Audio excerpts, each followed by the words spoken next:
Hello, my friend. Before we drift together into history tonight, I wonder, where are you listening from? Perhaps you're curled beneath blankets, phone screen dimmed to a faint glow. Maybe you've chosen the quiet of your bedroom, or you're sneaking a listen on a long train ride home, where the rhythm of the wheels is already half lulling you toward sleep. Or perhaps you're one of those curious souls who listens wide awake, in the middle of the day, convinced you'll stay alert until the steady pace of history proves you wrong. Wherever you are, let yourself soften into stillness. There's nothing you need to do. The story will carry itself, gently, slowly, and with more than enough detail to settle your mind into calm. Tonight's journey takes us into the world of queens and courts, betrayals and confinement.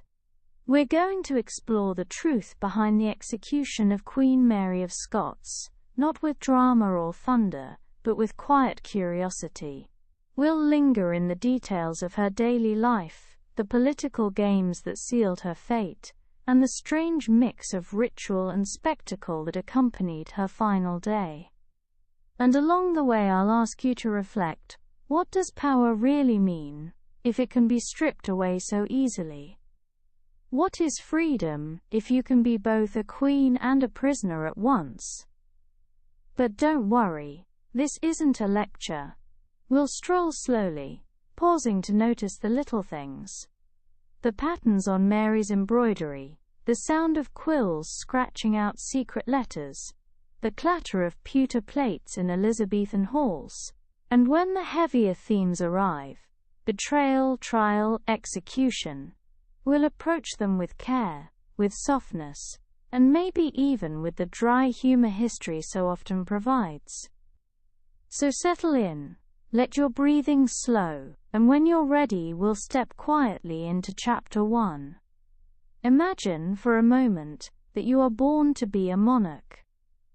From the very beginning, the world whispers the word queen into your ear before you can even walk. Your cradle is not just a cradle, it is a throne in miniature. Your toys are not simple rattles, but heirlooms of a dynasty. Your bedtime stories are not fairy tales but genealogies, lists of who your ancestors conquered, who they married, who they outlived. This was Mary Stuart's fate. Born in December of 1542, she was crowned Queen of Scots when she was just 6 days old. 6 days. Which, if you pause to think about it, means she became sovereign before she could hold up her own head. You may have struggled as a newborn to master the art of swallowing milk without dribbling it down your chin.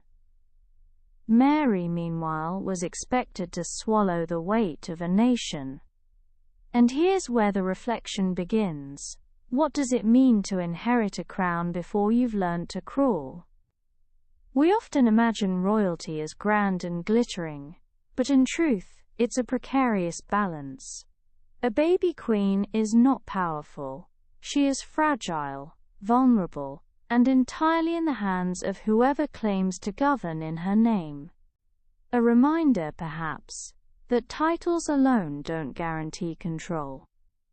Mary's early life swept her across borders, sent to France for safety, and raised in glittering courts, married to the French Dauphin, widowed far too young, and then returned to Scotland as a teenage queen. She came home not to a warm welcome, but to a land suspicious of her Frenchness, her Catholic faith, and her right to rule over turbulent nobles who preferred their independence.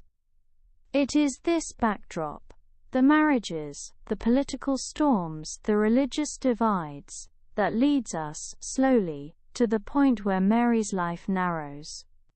Where the wide, glittering halls of French palaces shrink into the smaller, colder rooms of English captivity. Why was Mary imprisoned? The answer, of course, is complicated. But perhaps the simplest way to put it is this. She fled to England seeking Elizabeth I's protection, and instead found herself Elizabeth's prisoner. Mary had been forced to abdicate the Scottish throne in favour of her infant son James.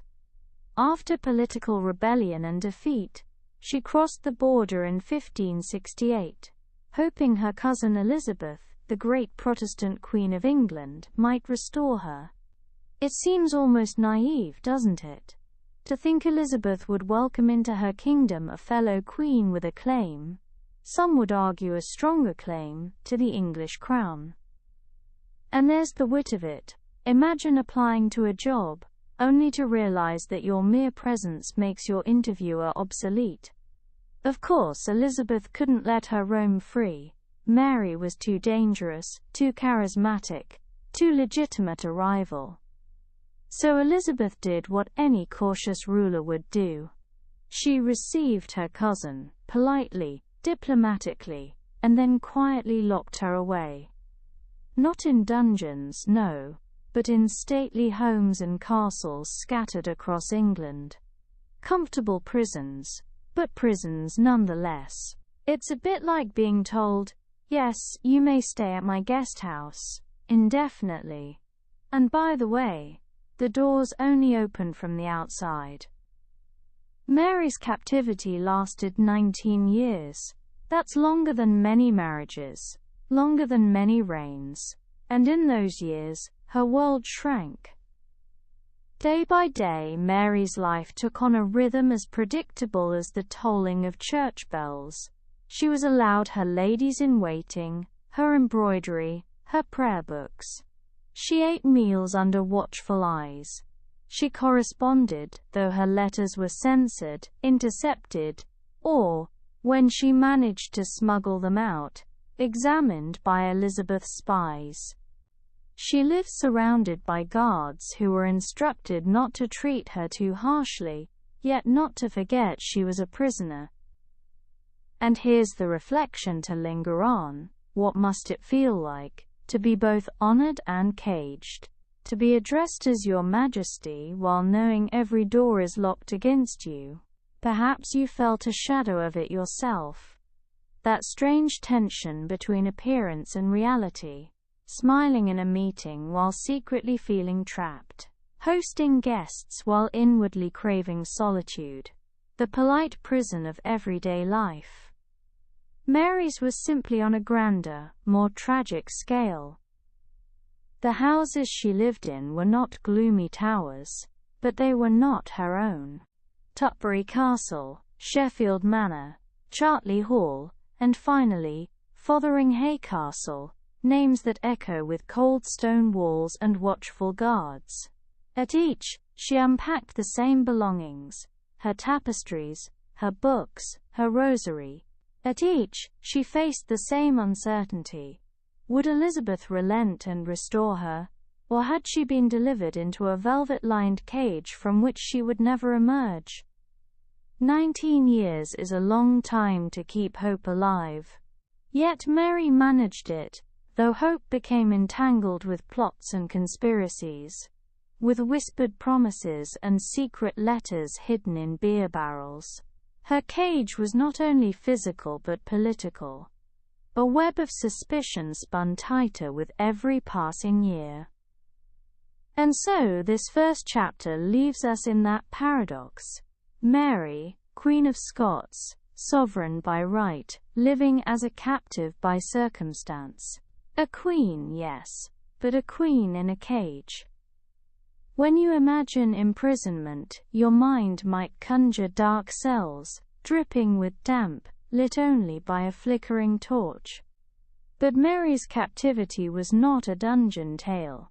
It was subtler than that, and perhaps in some ways crueler. A life of comfort with the edge of freedom always out of reach. Her days followed a rhythm so measured and predictable that it could have been set to the tick of a clock, had clocks then been reliable enough to tick. She would wake late in the morning, as the chill light slipped in through mullioned windows, the kind of light that softens stone walls but never quite warms them. Breakfast was simple, though befitting a queen: bread, butter, ale or wine, sometimes spiced with a little honey if her keepers were generous, served not at her whim, but when her household was permitted to bring it. Imagine that for a moment: to be a queen, yet to wait on someone else's permission to be fed. Titles bend awkwardly when they're forced into the frame of captivity. After breakfast the rituals began. Embroidery was her constant companion. Needles threaded with silk, patterns slowly stitched into cloth, each piece both a pastime and a silent diary. Some of her surviving work still exists: religious scenes, intricate designs, tiny rebellions in fabric. One wonders, when she pressed the needle through the cloth, was she thinking of scripture? Or perhaps of freedom? Was each stitch a way to tether her restless mind to the present moment? In that way, embroidery was not unlike prayer: repetitive, soothing, meditative. And if you've ever found yourself doodling in the margins during a long meeting, you might understand the impulse. Occupy the hands, and the mind has somewhere safe to wander. Prayer, too, marked her days. Mary was devoutly Catholic, a fact that only deepened Elizabeth's suspicion of her. While England had been pulled toward Protestantism, Mary clung to Rome. In the eyes of many English Catholics, this made her not a prisoner but a rightful sovereign waiting to be restored. Every rosary bead she fingered in prayer carried with it not just devotion, but danger. Each whispered Ave Maria resonating with political possibility. Meals punctuated her day: dinner in the late morning, supper in the evening. Her food was carefully prepared, her dishes of pewter or silver laid with courtesy. Yet even in dining, the tension was present. Guards loomed. Tastes were sampled for poison.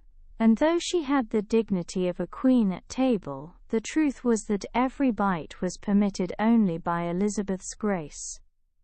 Afternoons stretched long.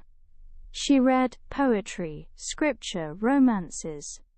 She wrote letters, carefully phrased, knowing most would never reach their intended recipient. And sometimes, she composed music, or played the lute. The sound of strings filling those stone chambers must have been haunting, a reminder that beauty can exist even in confinement. But the days blurred. The sameness was its own torment. Each new castle brought the same walls, the same suspicions, the same restricted air. What is harder after all, to live in open hardship, or to exist in comfortable monotony, knowing that outside the locked doors, the world spins on without you? Evenings dimmed slowly, candles were lit, tapestries drawn to keep out the draught, supper was served. Conversations with her ladies lingered. Gossip from the outside world. Scraps of news that slipped through. Then, prayers again before bed. She would retire but never truly alone. Guards stationed outside, keys turning in locks. Here's a reflection worth pausing on. How much freedom do we need to feel alive? Mary had attendance, meals, comforts, conversation. Yet stripped of movement, of agency, of choice, she was reduced to something less than herself. It's a lesson that rattles quietly at the edges of history, that a gilded cage, no matter how adorned, is still a cage. And here is the dry wit of it. One wonders whether Elizabeth ever stopped to think, 19 years is an awfully long time to babysit a cousin. But Elizabeth was nothing if not cautious, and Mary's long captivity was proof of that relentless caution. Day after day, year after year, until those 19 years became a life in themselves. a slow erosion of possibility, replaced by routines that dulled but never erased hope. Mary's cage was quiet, yes, but beneath the silence, pressure was building. With every prayer, every letter, every whispered conversation, she was laying the groundwork for something far more dangerous than embroidery: conspiracy. If Mary's captivity had been only embroidery and prayer, perhaps she might have faded into quiet obscurity, remembered as little more than a melancholy figure in a castle window. But queens, even caged ones, do not vanish so easily.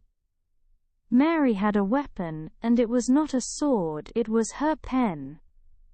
She wrote letters constantly, to nobles, to foreign monarchs, to allies real and imagined.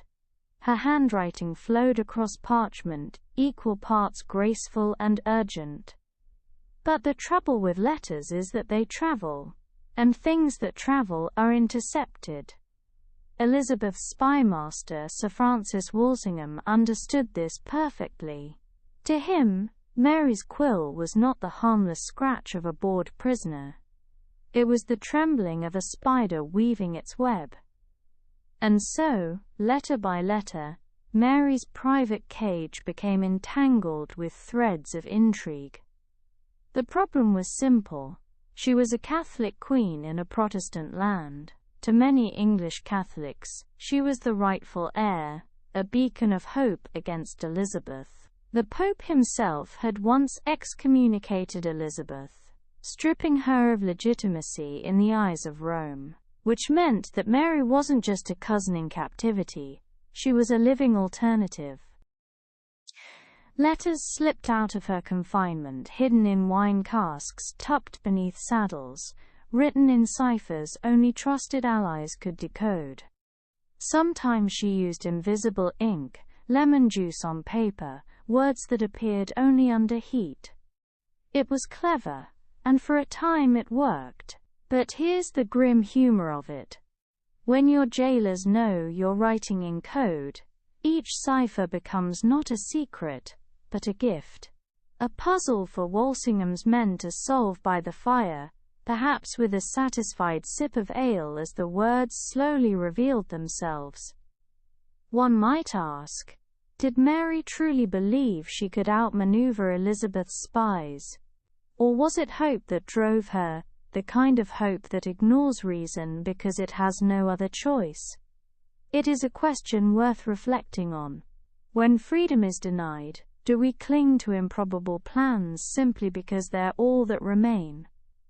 Her letters often spoke of escape, of restoration, of alliances with Spain or France. They painted her not as a prisoner, but as a queen in waiting, ready to be delivered back to power. To read them now is to feel both admiration and unease. Admiration for her refusal to surrender her identity, unease for how badly she miscalculated the walls surrounding her. Because those walls were not just stone, they were human. Guards who listened, spymasters who read, nobles who shifted loyalty like weather vanes in a storm. Each word she wrote was both a declaration and an indictment. And slowly, inevitably, the conspiracies attached to her name grew bolder. Some were wild schemes whispered in taverns, others carefully plotted uprisings. But the most famous, the one that would entangle her fate beyond saving, was still to come: the Babington Plot. A conspiracy to assassinate Elizabeth, free Mary, and place her on the English throne. But before that final snare closed around her, these years of coded letters set the pattern. Each message she sent was like a pebble dropped into a pond. The ripples spread outward, touching allies, stirring suspicion, alerting Elizabeth's court. And somewhere in those ripples, her death warrant was already written, even if the ink had not yet touched the page. Here's a sobering thought. Mary's cage was never only about physical confinement. It was about information, about who controlled the flow of it, who intercepted it, and who twisted it to their own ends. In the end, her cage was made not of stone, but of words. And with that, the first chapter closes, a queen defined by her titles, diminished by her captivity, and yet still dangerous enough that even her embroidery threads seemed suspicious. A queen who believed that letters could free her, not realizing they would one day condemn her.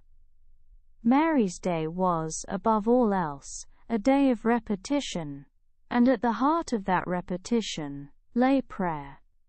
It's easy to imagine a queen praying only in grand chapels, sunlight streaming through stained glass, choirs lifting hymns into vaulted ceilings. But for Mary, prayer became something quieter, something more private.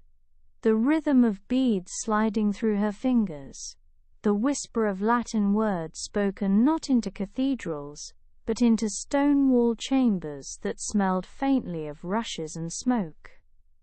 Every morning, the rosary, bead by bead, Hail Mary, full of grace, again, and again, and again. You might think of prayer as a conversation with God, but in confinement, it was more like the steady thump of a heartbeat, a way to measure time when nothing else seemed to move. And yet, those whispered prayers were not as harmless as they sound. Mary's Catholic faith was itself dangerous in Protestant England. To cling to Rome was to cling to treason, in Elizabeth's eyes, and so each Ave Maria doubled as a statement of defiance. It makes one wonder, have you ever held on to something simply because it was yours, even when everyone around you wanted you to let it go? A book, a belief, a stubborn streak. For Mary, her Catholicism was that stubbornness magnified to a cosmic scale. She was not simply reciting prayers. She was proclaiming loyalty to an authority higher than Elizabeth. In the clash between cousin queens, every whispered Amen became a political act. Still, prayer did more than defy, it soothed. In confinement, one needs something to break the monotony, to anchor the mind when days bleed into each other. For you, it might be scrolling a phone, or making tea at the same time every morning. For Mary, it was the rosary, a ritual of rhythm, a small circle of control within a life otherwise dictated by guards and orders. And perhaps, if we're being honest, she prayed not just for deliverance but for patience. And patience is its own kind of miracle. If prayer was Mary's spiritual rhythm, embroidery was her tactile one, needle, thread, fabric, again, and again, and again. We tend to dismiss embroidery as dainty, the work of idle hands, but Mary turned it into something layered, something almost subversive. She stitched scenes from the Bible, allegories from nature, symbols drawn from her own imagination. Some of her surviving embroidery shows birds trapped in cages, or phoenixes rising from ashes. Imagine the wit of that, imprisoned, yet embroidering a phoenix. If you can't write your diary openly, you stitch it into cloth. Think of embroidery as a kind of coded language. Each flower, each animal, a quiet declaration that only those with patience to study would fully understand. Her needle became the pen she wasn't always allowed to wield. And unlike letters, which could be intercepted, a tapestry was harder to accuse. After all, who could object to a queen sewing a bird? And here is a reflection worth lingering on. What is the purpose of art when one is captive? Perhaps it is simply to prove that the spirit endures. To say, with each stitch, I am still here, still thinking, still creating. Have you ever doodled absent-mindedly during a meeting, or hummed to yourself when bored? Multiply that instinct by 19 years, and you begin to understand Mary's embroidery. Her ladies-in-waiting sewed with her, the room filled with the soft hiss of thread through cloth. A room of women in quiet industry, their conversation low, their laughter occasional, their work unbroken by the outside world. No stage, no court, no pageantry, just the slow work of thread, which, if you pause long enough to imagine it, has its own kind of music. In this, Mary left a legacy not of treaties or laws, but of stitches, and one might argue, in a dry aside, that she was the only monarch whose most enduring record was measured in thread count. After prayer and embroidery, there stretched the most difficult part of captivity, the afternoons. Afternoons in confinement are different from mornings. Mornings have the freshness of beginning, evenings the relief of nearing rest. But afternoons are long. Mary filled them with books. She read romances, histories, religious texts. She marked passages, sometimes annotating in the margins. Reading is, after all, its own kind of escape, a way of traveling when doors remain locked. Perhaps you know that feeling yourself, being transported somewhere entirely different by words on a page. For Mary, it was one of the few ways to leave her room without leaving her room. She also wrote music, plucked at the lute, sometimes sang. Her voice, trained in the French court, must have sounded strange, echoing against English stone, the notes both delicate and defiant.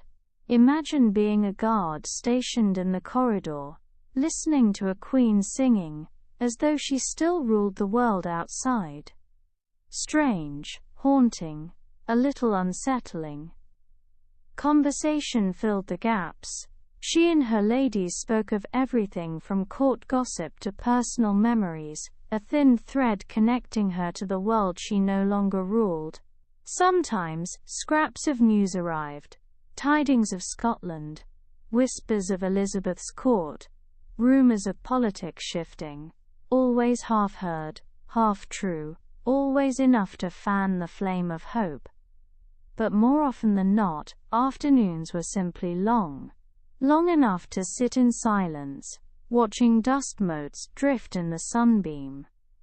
Long enough to feel the weight of years settling across your shoulders. Long enough to wonder if history had already passed you by.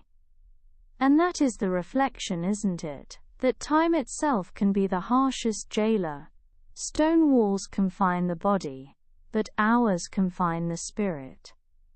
When nothing changes, time becomes heavy, almost unbearable. We feel it even in smaller ways, in waiting rooms, in queues, in the slow crawl of sleepless nights. Mary felt it magnified over 19 years. Evenings brought supper, candlelight, and once again prayer, and then sleep. Though sleep too must have been uneasy, broken by thoughts of freedom just out of reach. So her life repeated, prayers whispered, embroidery stitched, books read, conversations murmured. A cycle of routine, looping over and over, until days blurred into seasons, and seasons, into years. And this is the irony worth smiling at. Elizabeth thought to neutralize her cousin, by locking her away, yet in doing so, she gave Mary something that monarchs rarely have. Time. Too much time. Time to think, to write, to plot. Time enough, that captivity itself became the soil in which conspiracy would grow. A life spent in prayer, embroidery, and watching time slip by was not harmless. It was the long prelude to something much more dangerous. Mary, Queen of Scots, was no silent prisoner.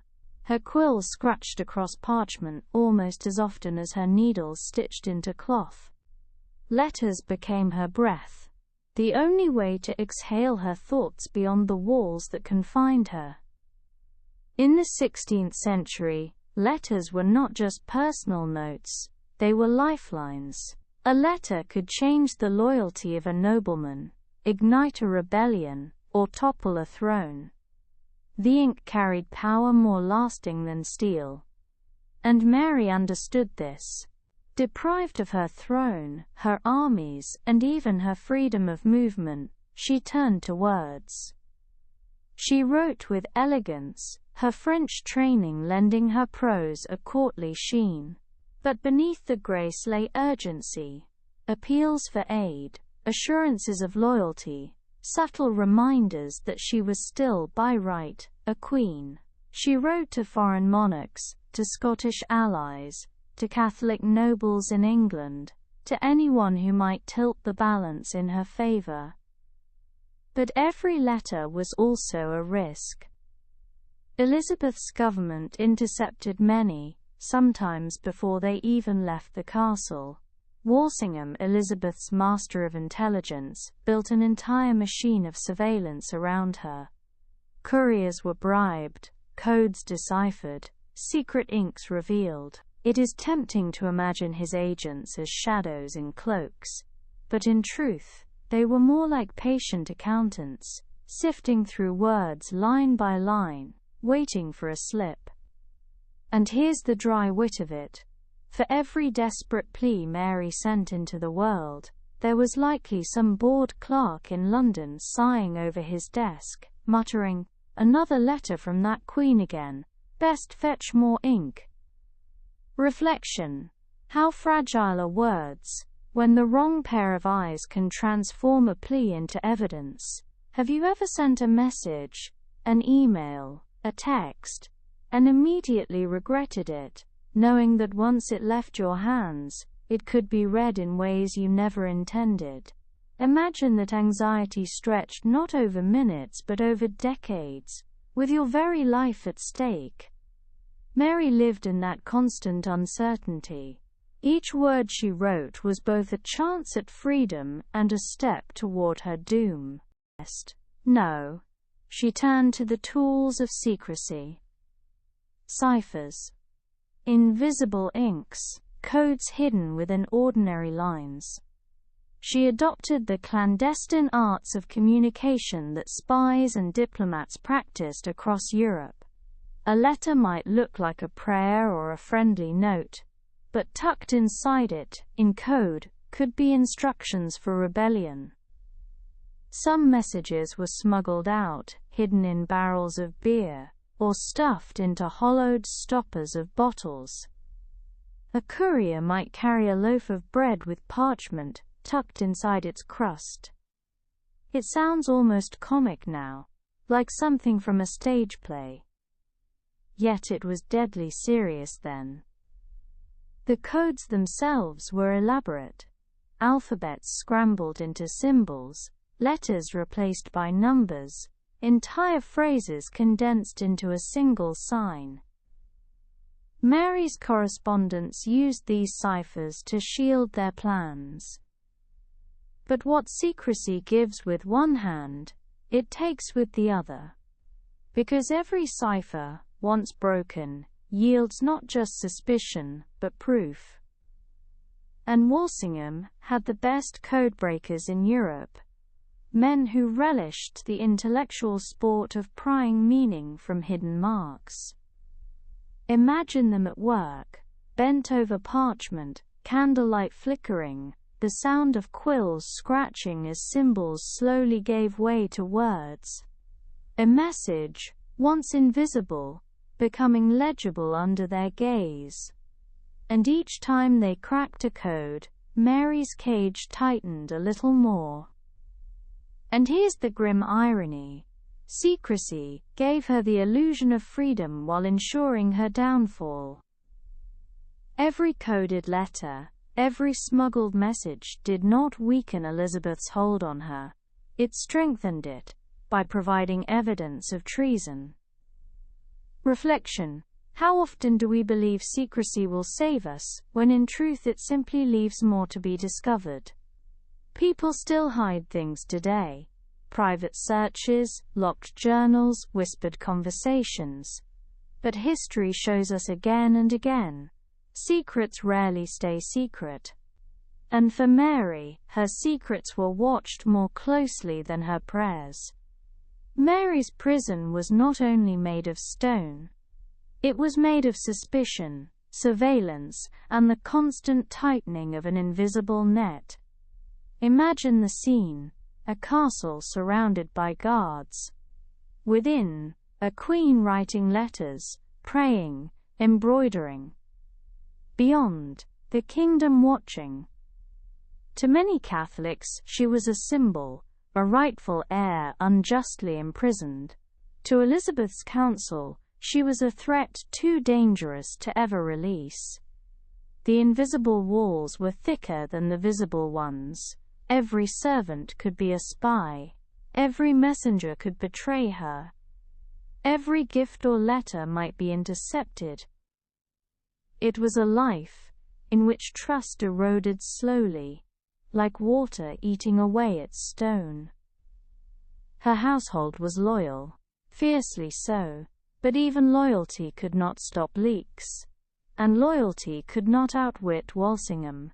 He built his reputation on patience. He did not need Mary to confess aloud. He only needed her to write, to hope, to believe she could act from her cage. And she obliged him, again and again. Over the years, the web grew. Plots came and went. The Ridolfi plot, the Throckmorton plot, each circling around the same dangerous dream. Remove Elizabeth, place Mary on the English throne. Each failed. Each left its trace in ink and whispers. Each tightened the noose a little more. And in this way Mary's cage became less physical and more psychological. She could walk her rooms, stroll gardens under guard, play music with her ladies. But freedom was an illusion. The walls that trapped her most securely were made of paper and ink, of suspicion and betrayal. Reflection. Perhaps this is the cruelest kind of captivity, not the blunt certainty of chains, but the slow erosion of trust. To know that every action might be observed, every word twisted, every hope already doomed. Have you felt a small version of it? That sense of being watched, judged, measured. Multiply it, stretch it across 19 years, and you have the atmosphere of Mary's confinement. And here's the dry wit to leave lingering.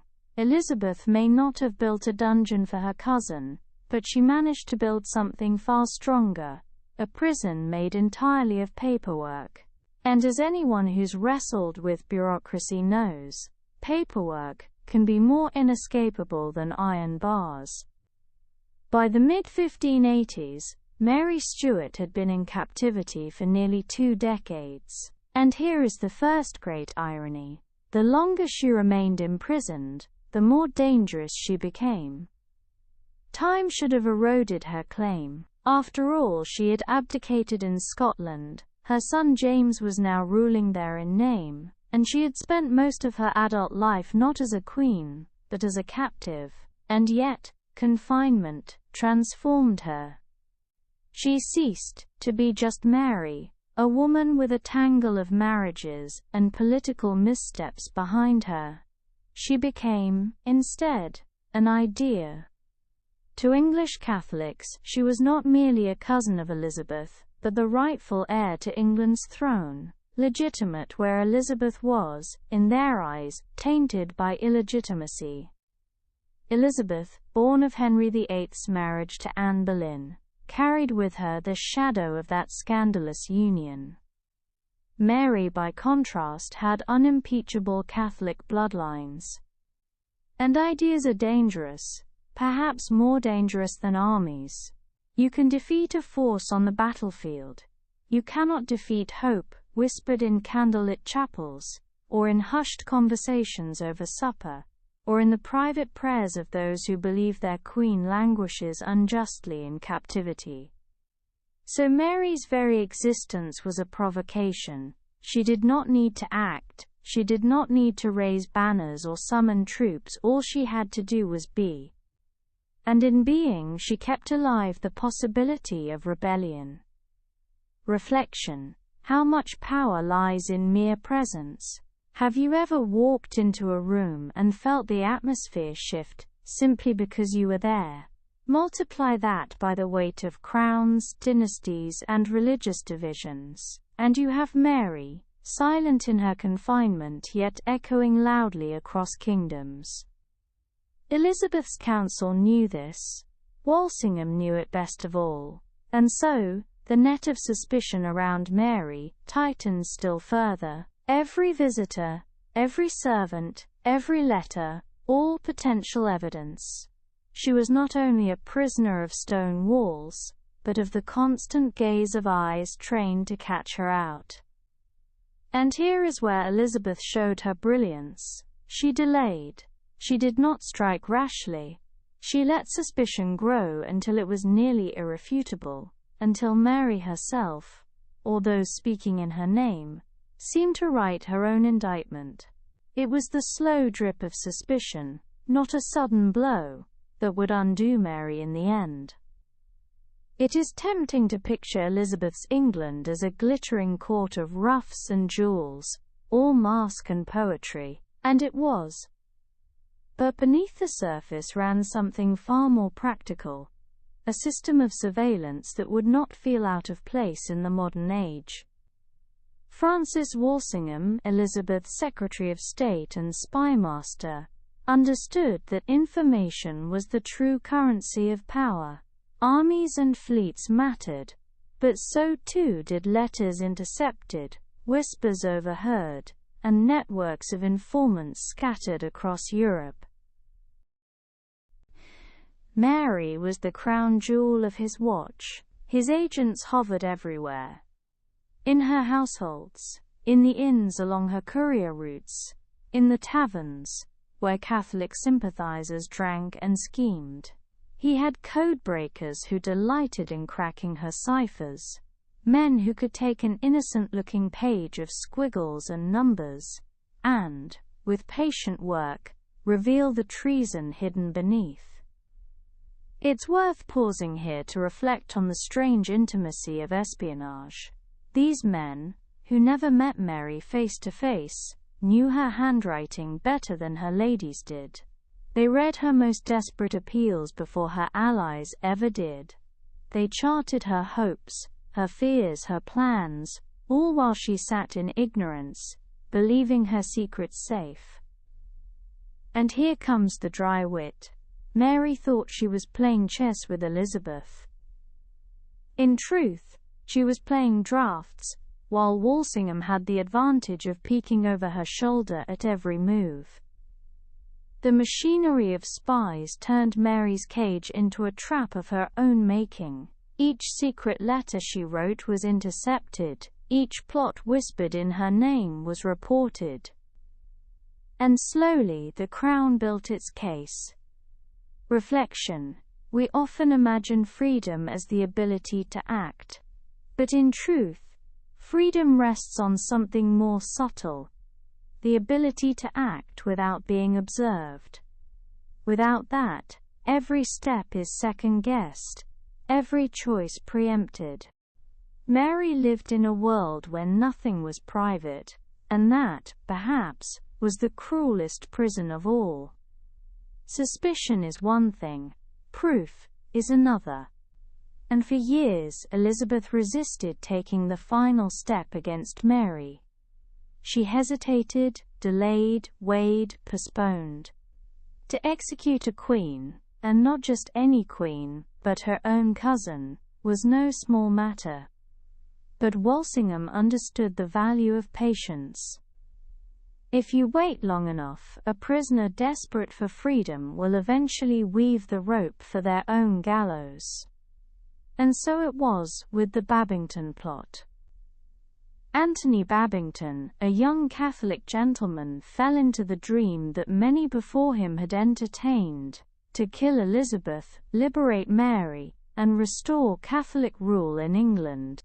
His scheme, like the others, was clumsy, but it had one difference. Walsingham let it grow. He allowed Babington to believe he was operating in secret. He even allowed Mary's letters hidden in beer barrels to pass back and forth, though every one of them was intercepted and deciphered. It was theatre in a way. A play in which Babington and Mary thought themselves actors, while in truth, Walsingham directed every scene from behind the curtain. In her replies, Mary did not explicitly command Elizabeth's murder, but she did not forbid it either. She sanctioned the plan in spirit, if not in detail. And that, for Elizabeth's counsel, was enough. The net had closed. The letters themselves, Mary's own words, were the evidence. Reflection. How often do we condemn ourselves, not with bold declarations, but with small silences, with what we do not say, what we fail to forbid, what we permit to linger between the lines? Mary's letters, carefully phrased, might have seemed cautious to her. To her enemies, they were confession enough. By 1586, the evidence was gathered, the case prepared. 19 years of suspicion had finally crystallized into proof. And so, the shadow of suspicion became something more solid. It became judgment. And from judgment, there was but one step left: execution. The year is 1586. The air in Fotheringhay Castle was sharp with autumn chill, and the great hall had been transformed not into a courtroom, but into something more theatrical, a stage for history. Imagine the scene: high-backed chairs arranged for noble commissioners, tapestries hung with a formality meant to suggest dignity, and tables spread with documents whose ink was still fresh from the hands of Elizabeth's secretaries. This was not the trial of an ordinary traitor. No common prisoner was summoned here. This was Mary, Queen of Scots, an anointed sovereign, cousin to Elizabeth herself, daughter of kings, a woman who had once worn the crowns of both Scotland and France. To try her at all was unprecedented. To condemn her was unthinkable. And yet, the machinery of the English state had found a way. Mary entered the hall knowing all this. She was 50 years old by then, her hair streaked with grey, her body weakened by years of illness and captivity. And yet she carried herself with remarkable dignity. Chroniclers note her presence as commanding, even regal, as though confinement had not diminished her but distilled her essence. She looked upon the commissioners not as judges but as courtiers at her levee. And here lies the strangeness. Mary denied their authority entirely. She was a queen, she insisted, and no earthly court in England had the right to put her on trial. To do so was not just illegal, it was an insult to monarchy itself. In one sense she was correct. Kings and queens were, by divine right, answerable only to God. And yet political necessity outweighed sacred principle. Reflection. Consider the irony. A queen raised in the certainty that crowns placed her above human judgment, now stood in a cold castle hall, hemmed in by clerks and scribes, while men she had never acknowledged as her equals weighed her fate. It is one of history's more humbling scenes, the image of absolute authority reduced to pleading for recognition of its own legitimacy. Elizabeth, of course, was absent. She never came to Fotheringhay. She kept herself conveniently distant, leaving the burden of judgment to her council. Perhaps that was shrewdness, perhaps cowardice. Or perhaps, and here we may offer a dry smile, it was simply Elizabeth being Elizabeth, a master of delay and evasion. Mary, then, stood alone. surrounded by English lords, denied counsel, denied access to her papers, denied even the presence of her household to assist her. And yet, she did not wilt. If anything, her defiance sharpened. She turned the trial itself into her theatre, her last performance on the stage of politics. The trial proceeded with a formality that barely concealed its foregone conclusion. The commissioners produced the intercepted letters from the Babington plot. They laid out the ciphered texts, carefully translated, decoded and annotated by Walsingham's men. They pointed to Mary's endorsement of plans for Elizabeth's assassination. Mary's reply was as sharp as it was futile. She admitted correspondence, yes, but denied conspiracy. She had merely defended her rights, she insisted, not sanctioned murder. She had sought liberty, not the death of her cousin. Was it her fault, she argued, if overzealous subjects plotted violence in her name? Here, Mary deployed one of her most striking arguments. She reminded the commissioners that she had already been imprisoned for nearly 2 decades without trial. If Elizabeth's council had wished her dead, they could have arranged it long ago. Why then cloak it in legal ceremony now? It was a devastating point, and also one that revealed the true stakes. This was not about law, it was about legitimacy. Elizabeth needed the appearance of due process, the sheen of justice, so that Mary's death would seem inevitable rather than vindictive. The commissioners were not there to decide, they were there to justify. Reflection. How often do trials serve less as a search for truth, and more as rituals of confirmation? The documents were laid out, the translations read, the cipher keys displayed. Yet none of it was meant to persuade Mary. It was meant to persuade history. And perhaps that is why her voice still cuts across the centuries. Because she knew it. She recognized that the trial was not truly hers, but posterity's. And Mary, with her characteristic sharpness, accused Walsingham directly. She claimed he had entrapped her, forged evidence against her, manipulated her letters. Walsingham in turn defended his honor, coolly, icily, a duel of words between prisoner and spymaster.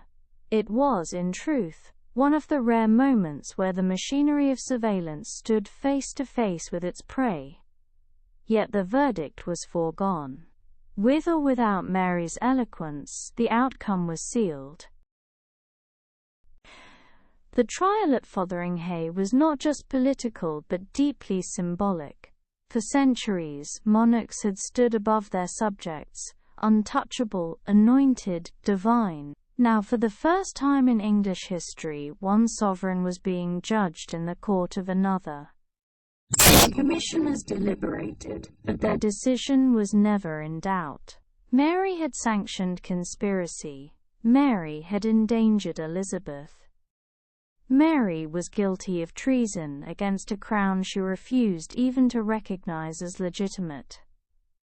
When the verdict was declared, Mary responded not with despair but with serenity. "I am a queen," she said, "born to die." These words, whether perfectly recorded or embellished by chroniclers, capture her final transformation. No longer a pawn of conspiracies, she became instead a martyr in her own narrative. And perhaps that was her victory. Elizabeth might win the trial, the execution, the crown's safety. But Mary, in dying as a queen who never bowed, claimed the role of tragic heroine.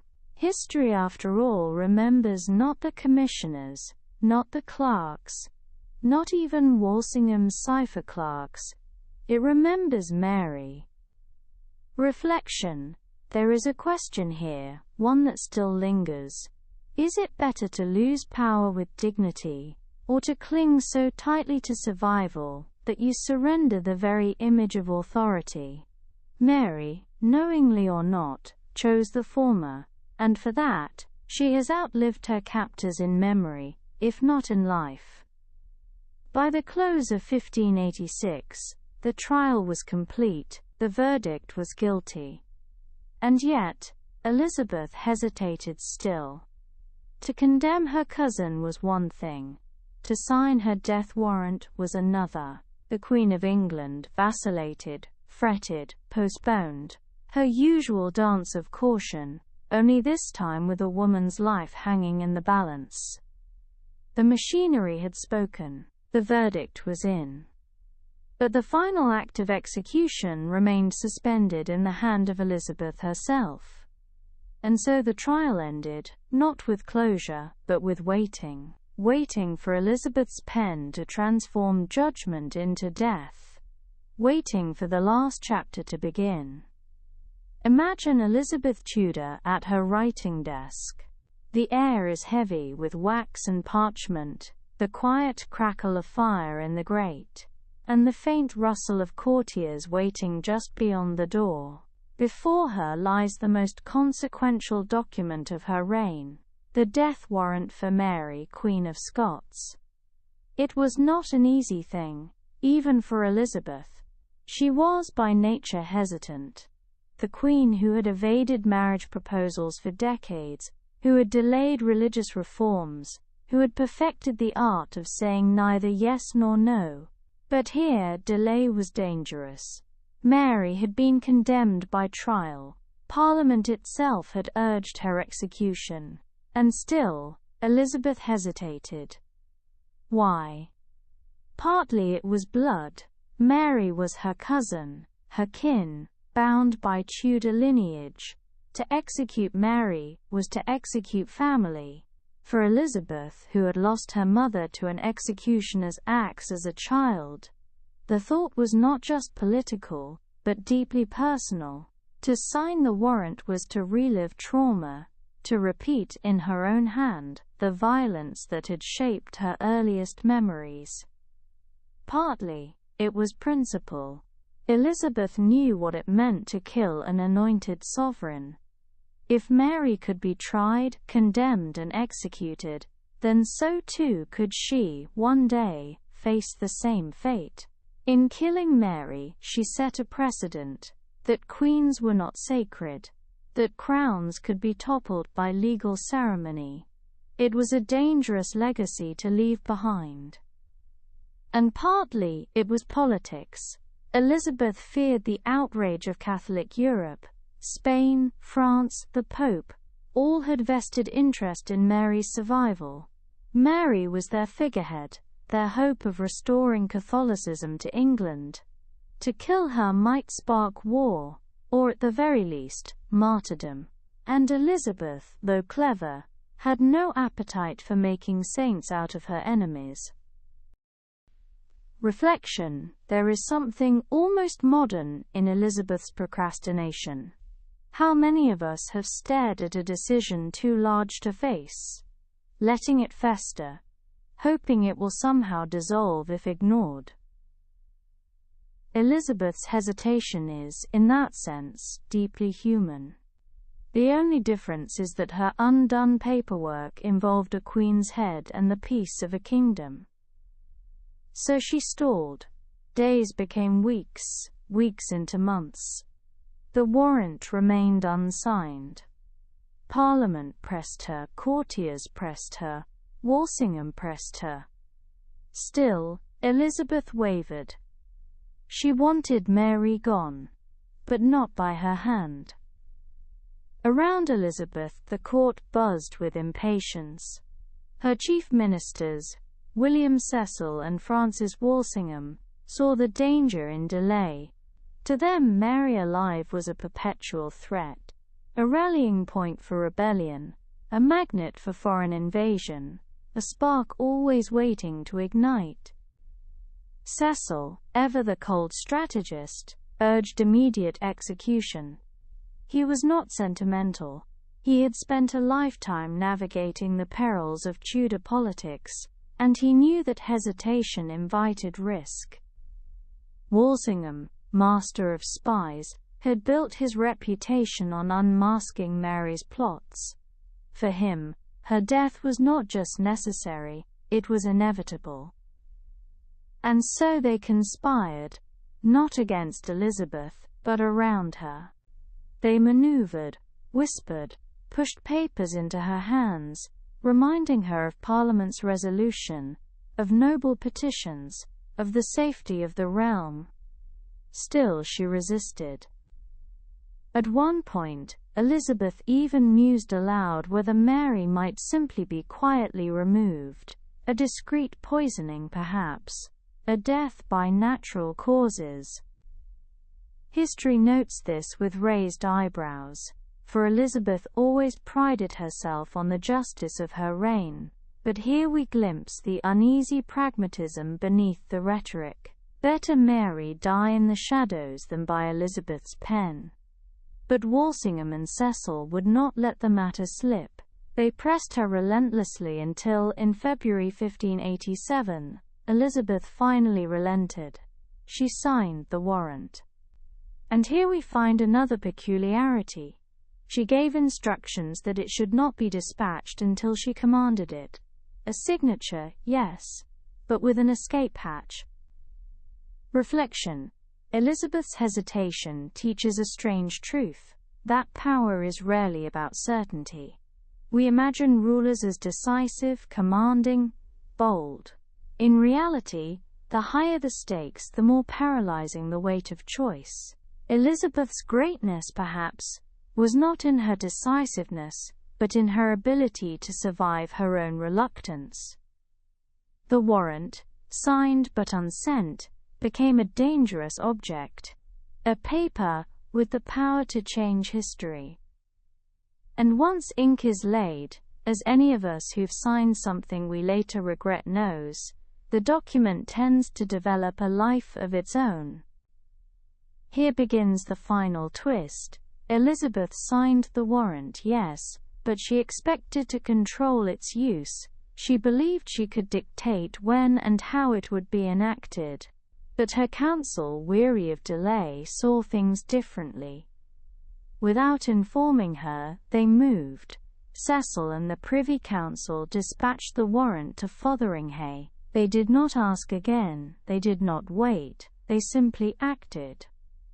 Elizabeth later claimed, and perhaps sincerely believed, that she had been deceived, that she had never intended Mary's death to come so swiftly, that the warrant had been used without her full consent.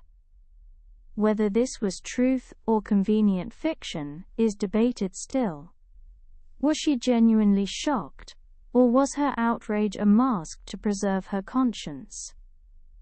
What is clear is this: Elizabeth sought plausible deniability. If Europe raged, she could protest innocence. If conscience pricked, she could claim betrayal. It was the political equivalent of washing one's hands clean, though in this case, those hands held a pen that had written death into being. Reflection. Here lies a lesson in the ambiguity of power. To act directly is to own the consequences. To act indirectly, through others, is to share the burden but also to invite suspicion. Elizabeth, forever cautious, chose the latter. In doing so, she preserved her image as merciful queen, and yet, to history, her quill remains the blade that struck Mary down. By February 1587, the machinery was in motion. Couriers rode, the warrant delivered, and preparations for execution began at Fotheringhay. The stage was set for the final act. And Elizabeth, whether complicit or betrayed, had crossed the line from hesitation into history. Picture Mary Stuart, on the night before her execution. Fotheringhay Castle is quiet, but it is not the quiet of peace. It is the muffled, uneasy silence of a household bracing for something solemn. The great hall below has been cleared, furniture dragged aside, the scaffold prepared. The carpenters' work is finished, their hammer blows now replaced by the low murmur of guards. Mary, though, is upstairs in her chamber. She knows, she has been told. There is no uncertainty left, and with knowledge comes a kind of calm, for at least the waiting has ended. She spends much of the evening in prayer. To Mary, her execution is not just an ending, but a passage. A Catholic queen dying in Protestant England, she views herself as a martyr in the making. To kneel, to recite her rosary, to murmur the familiar Latin prayers. These are not only devotions, but rehearsals for her death. She is preparing her soul as one might prepare a bag for a journey. Her ladies, heartbroken, surround her. They cannot stop the inevitable, but they can soften the edges of her last night. They help her choose clothing for the morning. A rich black gown, the color of mourning, with a crimson petticoat beneath. The choice is deliberate. When she mounts the scaffold, that crimson will flash like a final statement, the color of Catholic martyrdom, the blood of Christ, the blood of sacrifice. Even in death, Mary will control her image. She writes letters, long, elaborate, formal letters, addressed to her allies in France and Spain, to her son James in Scotland. She writes of her innocence, of her dignity, of her forgiveness, even toward Elizabeth. Each letter is a crafted relic, designed to survive her, to circulate across Europe as proof of her composure and faith. Reflection: there is something almost theatrical in Mary's preparations. And perhaps that was the point. If Elizabeth wanted her reduced to a criminal, Mary would resist by dying as a queen. There is an irony here. One monarch seeking to erase another. And yet, in her very compliance, Mary fashions herself into legend. Late into the night she sleeps, briefly, fitfully, on a small bed. The hall below waits, the scaffold waits. Morning, as it always does, comes. The dawn of February 8, 1587. The great hall of Fotheringhay Castle fills with the ritual hum of preparation. Nobles gather, officials gather, the curious gather. An execution, after all, is not just a punishment, it is a performance. The scaffold stands at the center, draped in black. A block, a cushion for kneeling, the axe itself gleaming at rest. Around it, chairs for witnesses, benches for the great lords sent to ensure this act is beyond question.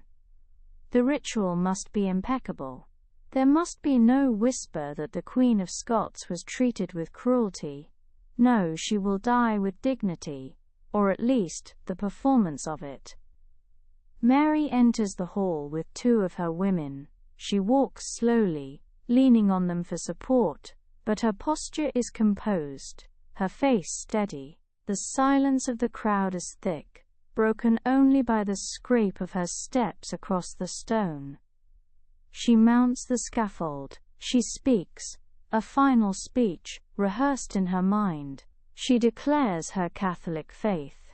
She forgives her enemies. She prays for Elizabeth. It is both genuine devotion and political theatre. For every word will be carried back to London, to Paris, to Rome. Every gesture will become part of her story. Her ladies are weeping, but Mary comforts them. She removes her outer garments, revealing beneath the crimson petticoat. Gasps ripple through the room.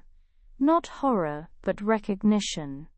She has dressed herself as a martyr. Even those who hated her must now admit, she dies as a queen dies. Reflection: there is something strange about execution as ritual. It is meant to destroy, yet it often elevates. Think of it. By dragging Mary to the block, Elizabeth intended to silence her forever. Yet the spectacle gave Mary precisely what she had been denied in life: an audience, a stage, and a final word. The executioners kneel, begging her forgiveness.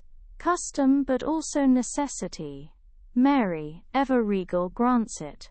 She kneels, arranges herself carefully on the block, prays aloud. In this stillness, the hall itself seems to hold its breath. The first blow falls. It is clumsy.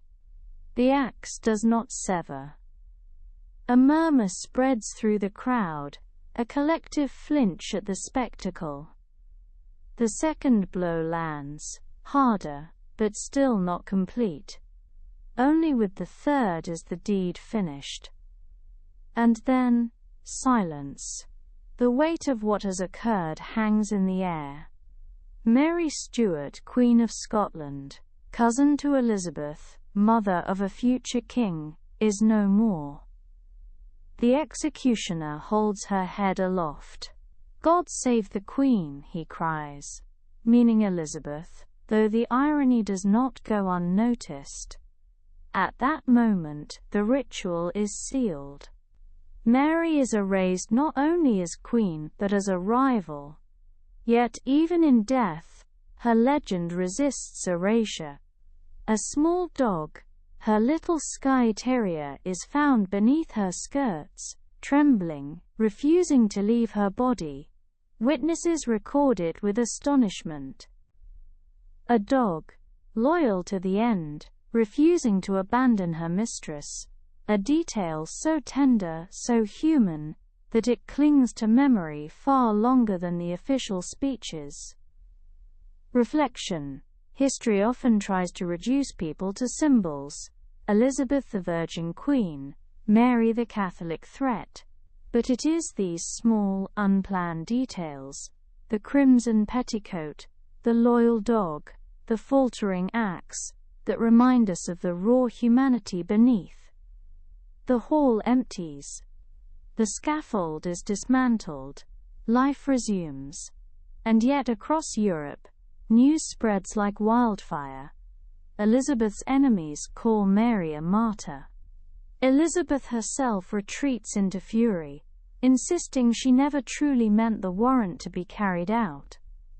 But it was done, and in being done, it was irreversible. Mary Stuart's execution was not only the end of a life, it was the creation of a myth. After Mary's death, her possessions did not vanish. Many were seized, inventoried, dispersed. But some slipped through the cracks of history, carried by loyal servants, hidden in drawers, treasured in private chapels. To look at them today is to peer not into power, but into intimacy. There is, for example, her embroidery, hours upon hours of confinement, stitched into cloth. Mary's needlework was not just pastime, it was coded expression. One tapestry square depicts a cat, crouched above a mouse. Historians smile at this image. Was the cat Elizabeth? The mouse herself? A small rebellion in silk threads. Imagine the patience of each stitch, the quiet subversion worked into a corner of linen. It is domestic work made political. Her rosaries remain too, strings of beads worn smooth by repetition, by fingers turning over decades of prayers. Each bead is a rhythm, a soft echo of her faith in hostile soil. And when you look at them, do you wonder, how many thousands of whispered prayers are trapped inside these objects like faintly vibrating echoes? Reflection. Relics, if we let them, ask questions. When you see an embroidered panel, do you see simply a craftswoman at work? Or do you see the desperation of a queen denied power, finding expression in pattern and thread? Do you see resilience or resignation? Her letters also survive. Coded letters, written in cipher, concealed within the false bottoms of beer barrels, carried by couriers who did not always realize they were trafficking in treason. The paper still bears the folds, the faint impressions of her quill. In them, Mary plots, pleads, insists on her innocence, and fatally, gives enough evidence for her enemies to condemn her. These objects are no longer just possessions, they are fragments of her presence. Each one whispers, in its own way, I was touched by her hands. I mattered to her life. Few relics are as infamous as the so-called casket letters. Discovered or claimed to be discovered, in 1567, these were a set of letters and poems allegedly written by Mary to the Earl of Bothwell. Letters used as evidence that she had conspired in the murder of her husband, Lord Darnley. The letters were presented in a small silver casket, and from that moment onward, they were both weapon and mystery. Were they genuine, forged, altered? Scholars argue still. Some swear they are authentic, pointing to Mary's handwriting and the intimate tone. Others insist they were forgeries, crafted by her enemies to blacken her name. Reflection. Isn't it interesting how much of history hangs on paper? Entire reputations rise or fall on scraps of parchment. Imagine your own text messages being dragged into court, debated for centuries. Did she mean this literally, or was it sarcasm? The distance between authenticity and forgery is often little more than wishful thinking. The casket letters made Mary's downfall possible, long before Elizabeth signed her death warrant. They painted her as an adulteress, a conspirator, a woman too dangerous to rule. Yet paradoxically, their very mystery has given her a certain power in posterity. Because we cannot know the truth, we project onto her victim, schemer, martyr, seductress. She becomes all of these, depending on the interpreter. The casket itself survives no longer. But the letters remain, in copies, translations, fragments. They are like ghosts, never fully material, yet always haunting the debate. What survives a queen after execution? Not her body, that was buried in secrecy, later moved to Westminster Abbey. Not her crown, that passed to others. What survives are relics, words, and the stories spun around them. Portraits of Mary hang still in galleries. In some she appears serene, luminous, wrapped in fine fabrics. In others she looks stern, almost melancholic. Each painting is not so much a likeness as an argument. Here is Mary as saint, or as tragic beauty, or as political prisoner. Art is not neutral, it picks sides. Her relics traveled. A crucifix she carried found its way to Catholic strongholds. Locks of her auburn hair cut after death were treasured as mementos. Even today such relics surface at auctions, commanding not only money but fascination. Why? Because people long to touch history, to feel they are brushing fingertips against the past. Reflection. Relics are double-edged. On one hand, they preserve. On the other, they distort. When you stare at Mary's embroidery or her rosary, do you learn who she truly was? Or do you simply learn what you want to believe about her? History, in this sense, is less about truth than about mirrors. And yet, without these remnants, Mary would be gone entirely. Without her relics, her letters, her portraits, she would be reduced to a line in a chronicle. Executed at Fotheringhay, February 1587. It is only because of these fragile, disputable fragments that she still lives in imagination. Her son, James VI of Scotland, who became James I of England, inherited not only two crowns but his mother's contested memory. Perhaps that is the greatest relic of all. The way a life, once ended, continues to ripple outward through centuries, in whispers and in shadows. When you look at Mary, Queen of Scots, through the dusty lens of history, what do you see? Some see a victim, a woman swept along by forces too powerful to resist. Born into a fragile Scotland, raised in the glitter of the French court, widowed too young, betrayed by her nobles, and finally imprisoned by her cousin. A pawn on a chessboard where the real players were Elizabeth, Cecil and Walsingham. Others see a schemer, clever and ruthless, weaving plots from her prison. They see her not as a victim but as an active conspirator, reaching across Europe to Catholic monarchs, willing to see Elizabeth dead, if it meant her own freedom and crown restored. Both visions are compelling, both cannot be entirely true. Here is the mystery: Mary is forever slipping out of our grasp. Every time we think we understand her, another source contradicts it. Was she genuinely in love with Bothwell? Or was she coerced into marrying him after her husband's suspicious murder? Was she complicit in Darnley's death? Or was she framed by ambitious lords? Was she foolish in her political maneuvering? Or simply trapped in a situation that would have confounded even the most skilled ruler? Reflection: history often demands that we take sides.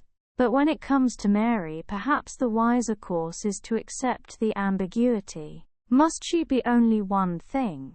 Saint or sinner, innocent or guilty? Or is it possible that she was all these things in shifting measure as any human is? What we do know is this: Mary left an impression so strong that it survived centuries of political propaganda, religious division, and myth-making. Few queens are remembered as vividly. That fact alone hints at the charisma she must have carried, the power of presence that outlives the particulars of guilt or innocence. Much of the mystery around Mary circles back to evidence that is often murky, manipulated or missing. Take the casket letters, those supposed proofs of her guilt in Darnley's murder and her passion for Bothwell. Were they real? Many historians today lean toward forgery, or at least heavy editing. But for Elizabeth's ministers, they were perfect. They didn't need to be unquestionably authentic. They only needed to be convincing enough. And in politics, convincing enough often carries more weight than truth. Then there are the assassination plots. The Babington plot of 1586 is the most famous, the one that sealed Mary's fate. But how much of it was truly Mary's initiative, and how much was Walsingham's trap, deliberately laid for her to stumble into? Her letters, intercepted and decoded, contained incriminating consent to Elizabeth's murder. Yet some scholars wonder, were those letters tampered with? Were words inserted to guarantee her condemnation? Reflection: think of how unnerving this is. Imagine your private messages not only being read, but subtly altered, then presented as the ultimate proof against you. Would you recognize your own voice, bent slightly out of shape? Mary had no chance to contest the authenticity of her own words. Her judges saw what they wanted to see. And once again the line between fact and forgery blurred into shadow. The deeper one looks into her story, the more it feels like standing in a hall of mirrors. Every version of Mary reflects not only herself, but the values of the people telling her story. To Protestants of Elizabeth's court she was a Catholic threat. To Catholic Europe she was a martyr. To Victorian romantics, she was a tragic heroine, undone by love and politics. To some modern historians, she was a reckless ruler who misplayed every card she was dealt. Who was she really? Perhaps that's the point. The real Mary is gone, and what remains are echoes, refracted endlessly through the eyes of others. Perhaps the greatest mystery is not what Mary did, but why she still captivates us. Elizabeth reigned far longer, achieved far more politically, and shaped England's future decisively. Yet it is Mary whose story is told in ballads, operas, films and novels, while Elizabeth is admired but not often pitied. Why? Mary's story has all the elements of tragedy: beauty, betrayal, confinement, execution. She was young when she began her reign, unlucky in love, unlucky in allies, and she met her end dramatically, with the executioner's axe failing twice before it did its work. She is remembered not as a settled monarch but as a fallen figure, which makes her easier to mythologize. Tragedy lingers, triumph fades. Reflection. Perhaps we are drawn to Mary not because she was saintly or wicked but because she was human in ways that Elizabeth refused to be. Elizabeth armored herself in politics, cultivating the image of the Virgin Queen, above the mess of ordinary life. Mary, by contrast, was tangled in love, scandal, misjudgment, and vulnerability. She made mistakes. She trusted the wrong people. She was betrayed. And in her downfall, we see something uncomfortably familiar: the fragility of human life when caught in forces beyond control. Even today, standing before her portraits or reading her words, one feels both distance and intimacy. Her eyes seem to meet yours. She seems to whisper across centuries, "Do not believe everything you have heard about me." And perhaps that is the ultimate mystery of Mary, Queen of Scots. She will not stay still. She refuses to be pinned down by a single narrative. Like a figure seen through mist, she remains always partly hidden, partly visible. And in that space of uncertainty, we find fascination. Elizabeth I did not want Mary executed, at least not openly. That's the first and perhaps most puzzling truth. For 2 decades Mary had been her thorn, her rival, the name whispered in Catholic prayers across Europe, the figurehead around whom plots coiled like ivy around old stone. And yet, Elizabeth hesitated. She circled around the question of Mary's fate, like a wary cat around a fire. Why? Partly, it was personal. Mary was her cousin, after all, family by blood, if not by affection. They had never met, but in their letters, stiff, political, sometimes barbed, there was always the ghost of kinship. To sign Mary's death warrant was to spill royal blood with her own hand. In a world where kings and queens were divinely appointed, such an act felt perilous, unnatural, perhaps even sacrilegious. Partly, it was political theater. Elizabeth cultivated an image as the merciful queen, the one who ruled by balance and restraint.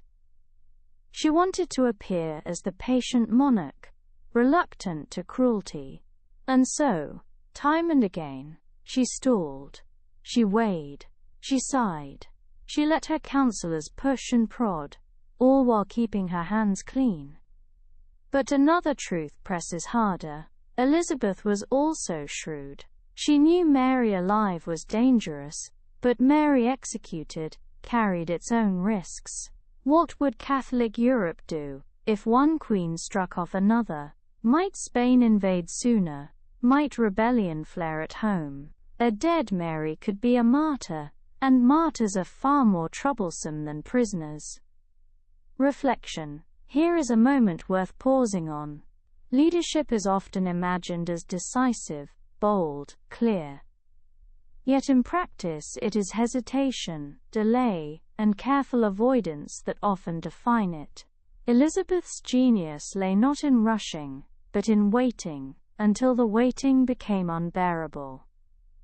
The question we might ask is, was she merciful, or merely cautious? And so she delayed, year after year, until the net of plots around Mary grew too thick to ignore, until her counsel leaned in too close, until Walsingham presented her with letters too damning to deny. The reluctant queen was forced, slowly, toward the gallows of her cousin. If Elizabeth was the reluctant executioner, her council was the eager jury. Men like William Cecil, Lord Burghley, and Francis Walsingham had little of her hesitation. They saw Mary not as family, not as kin, but as an existential threat to England's stability. To them she was the root from which rebellion sprouted, the shadow at every feast, the whispered "what if" that haunted Elizabeth's throne. And so they pressed. They brought evidence, reports, intercepted letters. They described plots in chilling detail. Coded messages hidden in beer barrels, noblemen swearing loyalty to Mary, schemes to assassinate Elizabeth in her gardens. They were relentless, like men rolling a stone up a hill, refusing to stop until it tipped forward of its own weight. The Babington plot became the final lever. Walsingham's clever entrapment had produced letters that showed Mary's hand, or seemed to, in approving Elizabeth's death. Whether she wrote them with full intent, or whether the evidence was nudged into clarity, hardly mattered now. For the council, it was the perfect weapon. They convened the trial at Fotheringhay Castle in 1586. It was not a trial as you or I might imagine, with defense and fair hearing. It was a spectacle, designed to confirm what was already decided. Mary, regal even in captivity, refused to recognize the court's authority over her. "I am a queen," she insisted, "anointed, crowned by God." She would not plead like a common criminal. But her dignity did little to slow the wheels of judgment. The verdict was guilty. The sentence, death. Reflection. One must ask, how much of justice is performance? Here the trial was less about truth than about legitimacy. The council did not seek to discover Mary's guilt. They sought to display it, to clothe it in legal robes so that Elizabeth might wield the axe without appearing tyrannical. Was Mary guilty beyond doubt, or was she guilty enough for the moment? In politics that often suffices. When the sentence reached Elizabeth, she balked. Again delay. Again hesitation. For months she resisted, scribbling in the margins of documents, refusing to commit. Her counsellors pressed harder. England could not remain safe while Mary breathed. And so, reluctantly, the warrant was signed. Perhaps not with Elizabeth's full heart, but certainly with her weary hand. The story of Mary's execution does not end with Elizabeth's signature. In fact, it grows more tangled. Elizabeth signed the death warrant, and then, curiously, tried to step back from it. She gave the paper to her secretary, William Davison, but did not explicitly instruct him to deliver it. Her counsel, impatient after years of waiting, seized the moment. They took the warrant, pushed it through the machinery of state, and the date was set. When Elizabeth learned that Mary was executed, she flew into one of the most dramatic fits of her reign. She wept, she raged, she struck out against Davison, sending him to the Tower as a scapegoat. Was this genuine grief, or political theatre to protect her image? Historians still debate. Reflection. Imagine the scene. A queen who had hesitated for years suddenly insisting she never truly intended the act, blaming those around her. Was it guilt speaking, or calculation, designed to shield her from Catholic wrath by painting herself as almost innocent, a victim of her own ministers? The line between sincerity and performance blurs here, as it so often does in monarchy. What we know is this. Mary's execution was the culmination of decades of rivalry, religion, and politics. It was not inevitable, and yet, in retrospect, It feels almost impossible to imagine another ending. Mary alive was a danger Elizabeth could not tolerate forever. Mary dead was a burden Elizabeth could not easily bear. The warrant, the seal, the blade. Each step felt like the closing of a trap that had been set years before. And so, on the morning of February 8, 1587, in the great hall of Fotheringhay Castle, Mary's long captivity ended beneath the executioner's axe, but the politics behind that moment lingered, casting shadows over Elizabeth's reign, over England, and over the memory of both queens. The morning of February 8, 1587, dawned not with grandeur, but with ordinary quiet. Inside Fotheringhay Castle, stone walls heavy with damp, Mary Stuart stirred awake in her chamber. She was 54 years old, her body stiff, her joints aching from years of confinement. She had once been a queen who commanded armies, courted kings, and moved across glittering European courts. Now she rose in a borrowed chamber, her world reduced to a narrow cycle of prayers, letters, and slow walks under watchful eyes. But on this morning there was no need for guesses or delays. The news had come the evening before. The execution was set. Unlike other days, when routine blurred together endlessly, this day had an unmistakable shape. And yet, Mary did not greet it with despair. Reports from her servants suggest she rose calmly, even with dignity. She knew, as queens do, that a final act could define a legacy more firmly than all the chapters before. If her enemies meant to make her death a spectacle, then she would play her role to perfection, not as victim but as martyr, as queen. She dressed deliberately, silk and velvet, black and crimson. She took the crucifix in her hands and kissed it. She prayed with her ladies. She wrote letters, one most famously to her brother-in-law, the King of France. The ink, the quill, the precise strokes of her hand carried not just words, but the last flicker of her voice into the world. Reflection. It is strange, isn't it, how the rituals of mourning, dressing, writing, praying can feel so ordinary even when one is preparing for death. Perhaps that is the point. Great moments in history are stitched together from very human, very small actions. Tying ribbons, dipping quills, smoothing skirts. Death, even for queens, is rarely grand in its details. The household around her bustled nervously, servants wept, guards stood stiff, avoiding her gaze. The entire castle seemed to hold its breath. But Mary herself was steady, even composed. Her final mourning was less tragedy than performance. Carefully, quietly choreographed by the woman who knew that history was watching. When the time came, the castle stirred into motion. The Sheriff of Northampton entered her chamber, flanked by soldiers. He announced the hour. There would be no delays, no reprieves.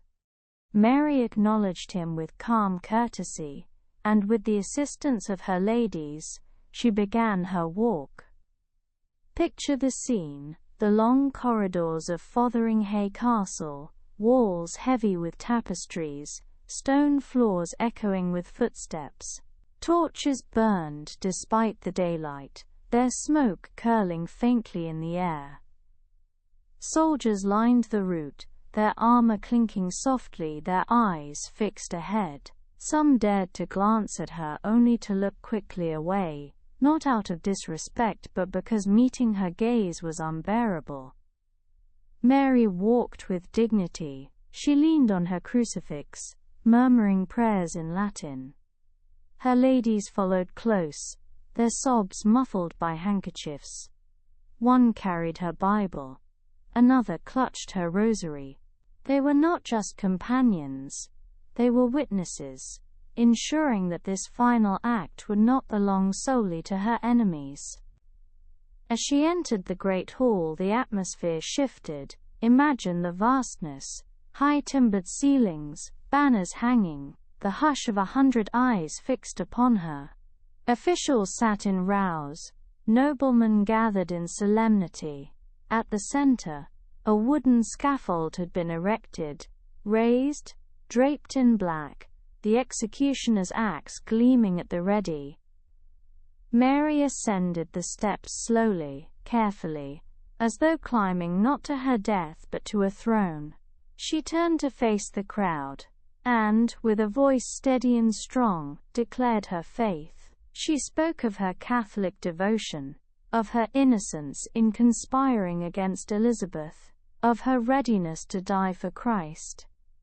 Reflection. Here is where the political turns almost theatrical. Her enemies had arranged a stage for her humiliation. She transformed it into a stage for martyrdom. Even in her final moments, Mary wrested the script from their hands.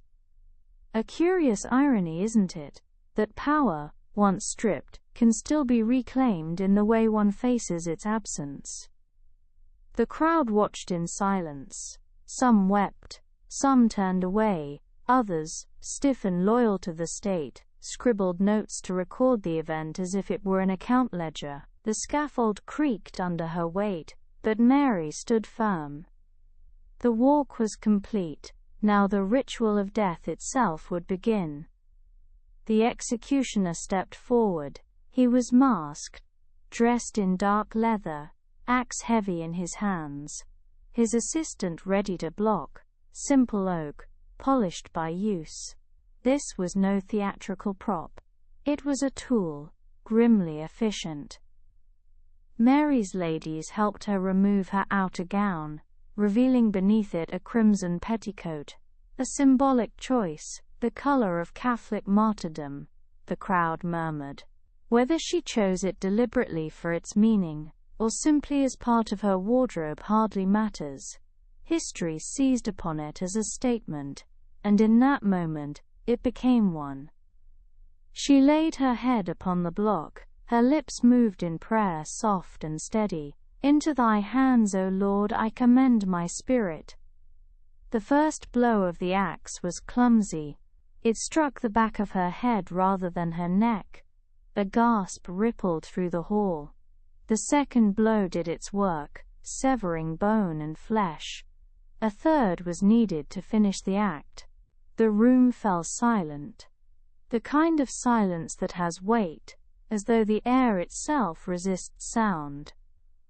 When it was done, the executioner held her head aloft, declaring, "God save the Queen." The words, meant to honor Elizabeth, rang hollow in the hall, still echoing with the spectacle of Mary's death. And then, one last, almost absurd detail. From beneath her skirts, a small dog, her little Skye Terrier, emerged. The faithful creature had hidden there throughout, pressed close to her body, refusing to leave even in death. It whined and pawed at her clothing, smearing itself with her blood. Even hardened officials struggled to keep composure. The dog, more than any political speech, revealed the simple humanity of the moment. Reflection. Death, even when wrapped in banners and trumpets, refuses to be entirely dignified. There are always cracks in the pageantry: a trembling hand, a misplaced axe, a loyal dog refusing to follow the script. And perhaps it is in these cracks that history feels most real. Queens die. Politics continues. But the dog, pressing against its mistress, reminds us that grief and loyalty persist in forms too small for politics to erase. The crowd dispersed. The hall emptied. Mary Stuart, Queen of Scots, was no more. Yet in her death she achieved what she had long sought in life: a claim to the title of martyr, a figure for Catholics to remember, a story to echo through centuries. and Elizabeth, far away, would soon feel the weight of what had been done, the weight of a cousin's blood on her reign, the weight of an act she could neither deny nor undo. The axe had fallen, but the shadow it cast was only beginning. News of Mary's death spread like wildfire, though not in the age of headlines or breaking news alerts. It moved along couriers' routes, whispered in courts, muttered in market squares, scrawled into letters sealed with wax. By the time Elizabeth herself received word, the deed was already done. And here history gives us one of those moments where power looks less like command and more like regret. Elizabeth raged, so the accounts say. She struck out against her secretaries, berated them for allowing her warrant to be acted upon. She wept, or so some claimed. Did she truly not mean it to be carried out? Or was this royal outburst a calculated performance, the plausible deniability of a queen who wanted her cousin dead but her conscience clean? Reflection. Here's the puzzle. Can you sign a death warrant, and then claim surprise when death follows? It's a little like handing someone a loaded musket, pointing them toward a man, and then gasping in horror when the shot is fired. Elizabeth, brilliant strategist that she was, surely understood, but perhaps regret was real too. Not regret for Mary herself, but regret for what the act would mean. Queens, after all, do not have the luxury of private conscience. The burden was immense. Elizabeth had killed an anointed sovereign. That was no small matter in the 16th century. Monarchs were meant to be semi-divine, chosen by God, untouchable by earthly justice. To kill one was to step into dangerous theological territory. And Elizabeth, Protestant queen in a world still largely Catholic, had now given her enemies a perfect martyr. Foreign courts trembled with outrage. Spain, France, the Pope, each found new cause to paint Elizabeth as usurper, tyrant, Jezebel. Catholic pens dripped with ink, writing pamphlets of Mary the Martyr, her death woven into a tapestry of suffering saints. Elizabeth, meanwhile, kept ruling, but she could not escape the ghost she herself had helped create. In the years that followed, Mary's story was rewritten and embroidered far more thoroughly than any tapestry she herself stitched in prison. For Catholic Europe, her execution became a rallying point. Painters depicted her with crucifix in hand, rosary dangling, lips parted in prayer as the axe descended. Poets wrote verses of her martyrdom, setting her alongside saints and martyrs of old. Pamphlets, secretly carried across borders, circulated tales of her holiness, her calm, her dignity. In a world where Protestant and Catholic identities were lines of battle, Mary's death was propaganda gold. And here is the irony. In life, Mary Stuart was complicated, even messy. She made reckless political choices. She married unwisely, sometimes disastrously. She conspired, she fled, she trusted the wrong people. Her reign in Scotland was chaotic. Yet in death, all of that was washed away. She became simple, pure, saintly. A figure much easier to admire than the living, breathing, scheming queen had ever been. Reflection. History often does this, smoothing out the wrinkles of the dead. We forget the ill-considered decisions, the untidy realities, and keep only what suits our narrative. Death is the best editor, sharpening a person into symbol. And so Mary became, in Catholic imagination, not the queen who blundered into captivity, but the queen who bore the cross to the scaffold. Her body, meanwhile, was handled with care. First buried at Peterborough Cathedral, later moved to Westminster Abbey under her son James I, Mary in death finally lay where she always believed she belonged, among the English kings and queens. Perhaps not quite the throne she wanted, but a kind of silent victory nonetheless. Centuries have passed since that February morning at Fotheringhay, yet Mary Stuart's execution continues to haunt imagination. Historians debate endlessly. Was she truly guilty of plotting Elizabeth's assassination, or was the evidence twisted, manufactured to justify what Elizabeth already intended? Was she the victim of forces too great for her, or the architect of her own downfall? Novelists, playwrights, filmmakers, they return to her again and again. Each retelling reveals less about Mary herself and more about us, about the ages that remember her. In Victorian times she became romantic heroine, all lace and tragic sighs. In the 20th century, she became a study in power and survival, a woman crushed between patriarchal forces and dynastic politics. And today, she is both tragic queen, clever political operator, symbol of the dangers of ambition and the fragility of power. Reflection: what is the truth of Mary Stuart? Perhaps there isn't one. Perhaps truth itself splinters, depending on whether you stand in Edinburgh, Paris, London, or Rome. Perhaps her story is not one fixed portrait but a prism, each angle catching a different light. What we can say is this: Mary's execution marked a turning point. It revealed the vulnerability of queenship, the uneasy balance of religion and politics, the dangers of kinship entangled with rivalry. It showed that monarchy, despite its divine pretensions, was subject to the axe like any other mortal thing. And so, as we step back from the scaffold, from the echoing hall, from the little dog pawing at her skirts, we are left with a final, quiet realization.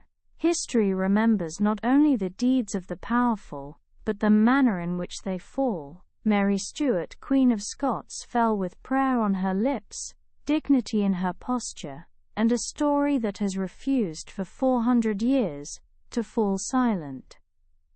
And so, dear listener, we drift back from Fotheringhay's great hall, back from the scaffold, back from the clash of queens that ended in the swing of an axe. Mary's voice fades, Elizabeth's crown gleams still, and the centuries fold quietly over their quarrel like a heavy blanket. Perhaps you find yourself wondering, what lingers longer, the crown that ruled, or the story of the one cut down? History does not always reward the careful survivor. Sometimes it canonizes the fallen instead. Elizabeth ruled for decades, but it is Mary's death that whispers through poems, paintings, films, and yes, sleep stories like this one. A reminder that how we are remembered is often stranger than how we lived. And now, as you lie back and let these thoughts settle, there is nothing more you must do. The questions can stay unanswered. The reflections can drift like candle smoke. You have wandered with queens and courts, with suspicion and sorrow, and now you can set it all aside. Close your eyes, if they aren't already closed. Feel the weight of the day lift, as the stillness of night gathers around you. Let your breathing slow, steady and calm, as if the world itself has set down its quarrels and gone to rest. Sleep now, gently, knowing that history will keep turning without you. The scaffold is empty, the hall is silent, and you are safe, quiet and still. Good night.